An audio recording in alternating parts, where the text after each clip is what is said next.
Bolam faqat qo'lda uxlaydi. Qo'limdan qo'ydim, uyg'onib oladi. Bunday shikoyat sizga tanishmi? Assalomu alaykum. Ismim Mushtariy Mamurovna. Siz Doktor Mushtariy Mamuriy kanalidasiz va biz bu kanalda chaqaloqlar haqida, ona suti haqida, emizikli va emizikli bo'lmagan ayollar haqida ko'p gaplashamiz. Va bu eng ko'p keladigan shikoyatlardan nega bolam faqat qo'limda uxlaydi deb. Bu asosan kichik chaqaloqlar haqida bunday shikoyat keladi. Kelinglar, nega bunday ekanligini sizlarga aytib beraman. Bola tug'ilganida juda ham katta stress bilan tug'iladi. Nega? Chunki u tug'ilayotganda o'lyapman deb o'ylaydi. Nega unda? Chunki u yashashning bitta tarzidan yashashning boshqacha tarziga o'tadi. Chunki onaning qornida u suvda, qorong'ilikda, har tomonidan uni bachadon himoya qilib turgan, o'ta hattoki fizika qonunlari boshqacha bo'ladi deyman. Butunlay boshqacha sharoitda yashagan va tug'ilganda butunlay boshqacha va u tug'ilayotganda u o'zi harakat qiladi, lekin bachadon juda ham katta bosim bilan uni itaradi, haydadi. Ya'ni izgnaniye ploda deyiladi, ya'ni homila o'zidan o'zi tug'ilib qolmaydi. U itariladi, haydaladi. Ya'ni bo'ldi, bu yerdagi sani hayoting tugadi, davring o'tdi, davay endi keyingi hayotga o't. Va bola tug'ilayotganda undan nima kutayotganini uncha yaxshi tushunmagani uchun faqat tasavvurida va genetik informatsiya bor xolos, uncha yaxshi tushunmaganligi uchun unda juda ham kuchli qo'rquv bo'ladi. Siz qanchalar to'lg'oq paytida qiylangan bo'lsangiz, og'riq his qilgan bo'lsangiz, farzandingiz undan bir necha baravar kuchliroq og'riqni his qilgan. Va bu juda ham katta stress. Va mana shu stressni yengillashtiradigan juda ham oddiy bitta usul bor. Bu usul ham bola tug'ilgandan keyin onani qornida yotishidir.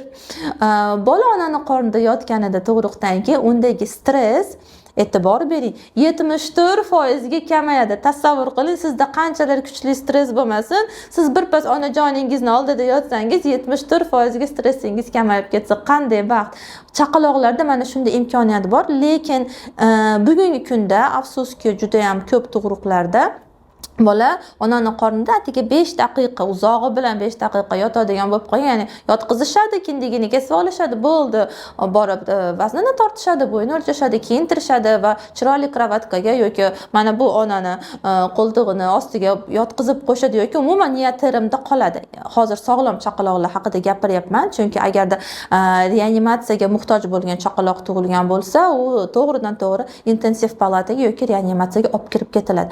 Lekin sog'lom bolajonni u sog'lom bo'lgandan keyin mana shu vaznini tortish, bo'yini o'lchash, kiyintirish va qolgan tibbiy muolajalarni keyinroqqa 2 soatdan keyinga qoldirsak ham bo'ladi.